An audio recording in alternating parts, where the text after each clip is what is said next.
दोस्तों इस वीडियो में मैं आपको बताने वाला हूँ एक ऐसी लेक के बारे में। यहाँ पर आप 1 घंटे तक खड़े रहोगे तो आपकी मृत्यु हो जाएगी। इस लेक के बारे में जानने के लिए आप इस वीडियो को बिल्कुल एंड तक देखना। और क्या आप लोग जानते हो डोमिनोज पिज्जा कंपनी का सबसे पहला पिज्जा किसको डिलीवर किया गया था?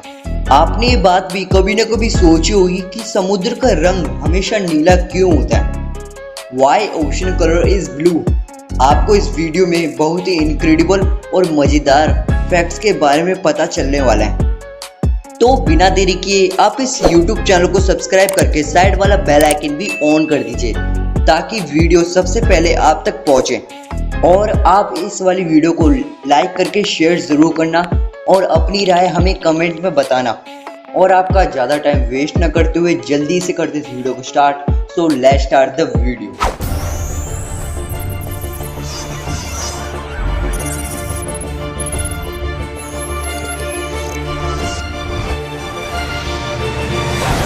फैक्ट नंबर 10, हेल्दी हेल्थ रखने के लिए एप्पल एक बहुत ही बढ़िया ऑप्शन है। ये उतना ही बेकार है अगर आप उसके बीज को भी उसके साथ खाते हो।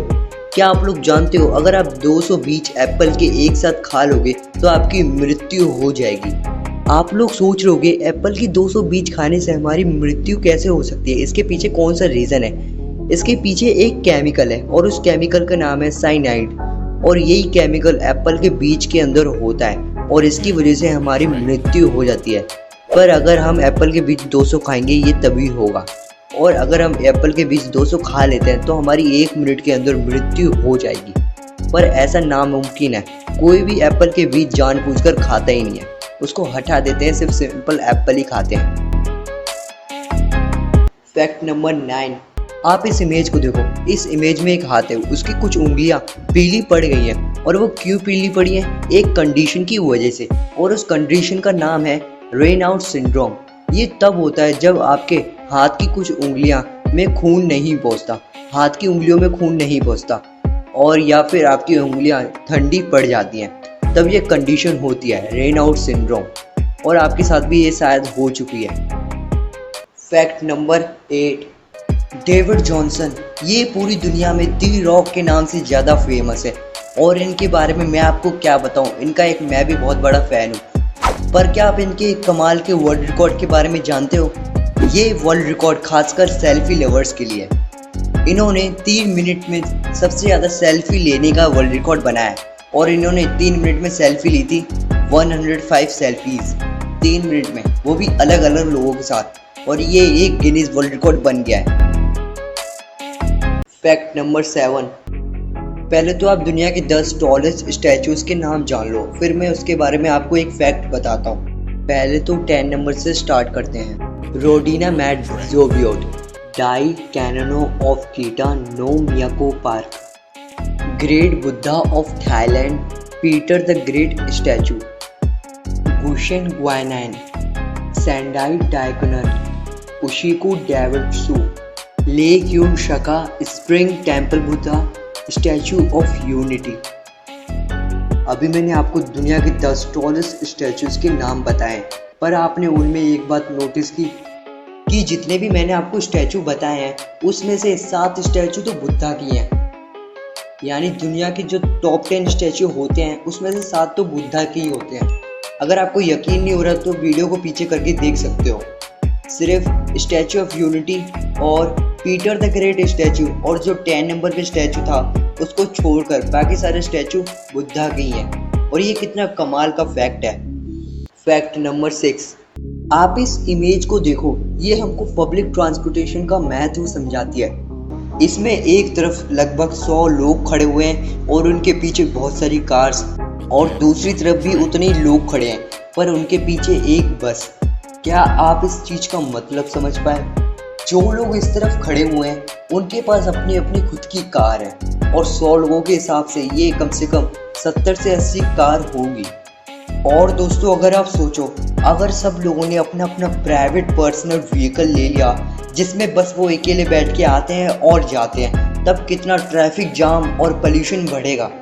अगर हमने अपने पर्सनल प्राइवेट व्हीकल की जगह पब्लिक ट्रांसपोर्टेशन का यूज़ किया तब ट्रैफिक जाम और पोल्यूशन ख़त्म तो होगा नहीं, पर कम ज़रूर होगा, इस चीज़ की मैं गारंटी देता हूँ।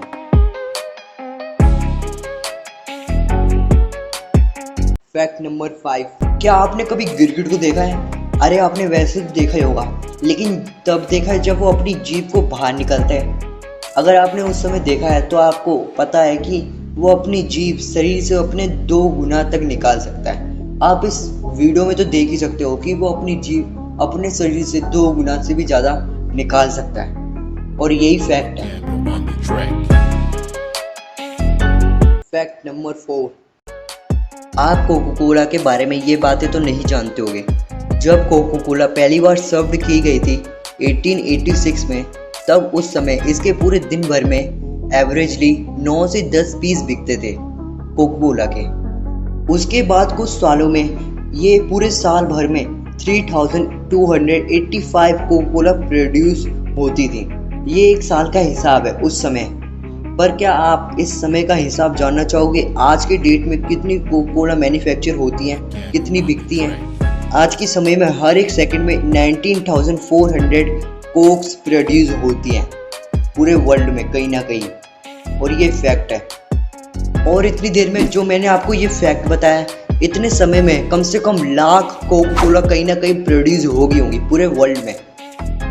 फैक्ट नंबर 3, अब मैं आपको बताने वाला हूँ कि डोमिनोज पिज़्ज़ा कंपनी ने अपना पहला पिज़्ज़ा किसको डिलीवर किया था। अगर ऐसी किसी अनजान व्यक्ति को कर देते, ना तो यह बात किसी को याद रहती और ना तो पता चलती। जो डोमिनोज कंपनी पिज़्ज़ा के फाउंडर हैं, उनका नाम है टॉम मुनैंग और डेव ब्रांडन। उनमें से टॉम मुनैंग ने ये पिज़्ज़ा डिलीवर किया था। डोमिनोज कंपनी का पहला पिज़्ज़ा उन्होंने डिलीवर किया था, और उन्होंने ये पिज़्ज़ा अपनी वाइफ को डिलीवर किया था। और यही बात डोमिनोज के इतिहास में दर्ज है कि उन्होंने अपना पहला पिज़्ज़ा अपनी वाइफ को डिलीवर किया था। फैक्ट नंबर 2, ये है वो लेक। यहाँ पर आप 1 घंटे तक खड़े रहोगे तो आपकी मृत्यु हो जाएगी, और इस लेक का नाम है लेक कराचे। ये लेक रशिया में है। आप लोग ये बात तो सोच रहे होंगे कि उस लेक पर ऐसा क्या है जिसकी वजह से 1 घंटे तक खड़े रहोगे तो आपकी मृत्यु हो जाएगी। तो आप सही सोच रहे हो। 1951 से उस लेक को डंपिंग यार्ड के रूप में यूज़ किया जा रहा है, और आपको पता नहीं है कि डंपिंग यार्ड क्या होता है, तो मैं आपकी इन्फॉर्मेशन के लिए बता दूं। डंपिंग यार्ड वो एरिया होता है जहाँ पे बहुत ही बड़ी मात्रा में कचरा फेंका जाता है बहुत लंबे टाइम तक के लिए। एक बात मैं आपको और बता दूं कि उस कराची लेक के डंपिंग यार्ड में कचड़े के साथ रेडियो एक्टिव वेस्ट और न्यूक्लियर वेस्ट प्रोडक्ट भी फेंकते थे, जिसकी वजह से वो इतना खतरनाक हो गया। अगर कोई इंसान उधर बिना सेफ्टी के 1 मिनट भी खड़ा रहेगा तो उसकी मृत्यु होना तय है। फैक्ट नंबर 1, दोस्तों हम लोगों को तो ये बात पता ही है कि पानी का कोई रंग नहीं होता, उसको जिस रंग में डालोगे वो उसी रंग का हो जाता है। पर क्या आपने कभी सोचा है कि जो समुद्र है उसका रंग नीला क्यों है? Why ocean colour is blue? और आप लोग सोच रहे होंगे कि समुद्र का रंग इसलिए नीला है क्योंकि वो आसमान से रिफ्लेक्ट होता है, पर ये बात गलत है। समुद्र के नीले होने के पीछे एक दूसरा रीज़न है, और वो रीज़न है सन की सनलाइट। जब जो सन की सनलाइट होती है, जब वो समुद्र पे पड़ती है, तभी समुद्र नीला होता है। और वो क्यों होता है? क्योंकि जो सन की सनलाइट होती है उसमें 7 कलर होते हैं, और वो कलर है red, orange, yellow, green, blue, Indigo, purple, और इन्हीं कलर को मिलके रेनबो बनता है। रेनबो की नहीं, अभी हमें समुद्र की बात करनी है।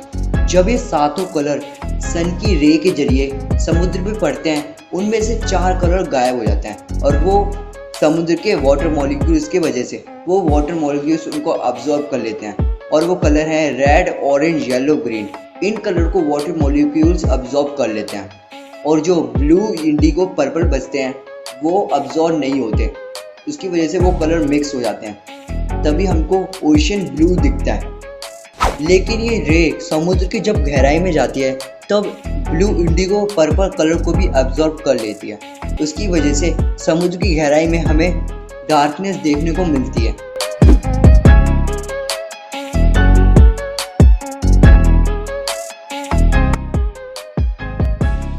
बस दोस्तों, आज की इस वीडियो में बस इतना ही।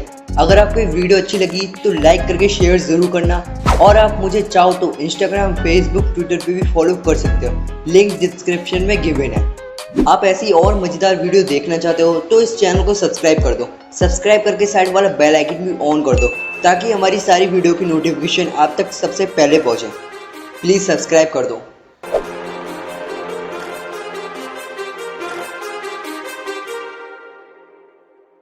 Too many thoughts on my mind, I can't sleep at night, so I just keep writing. I don't need no help, I don't need opinions, so don't waste my time then. I just been living online, my city don't show me no love and that's fine. Fuck local radio stations, I got more plays than all of these rappers combined.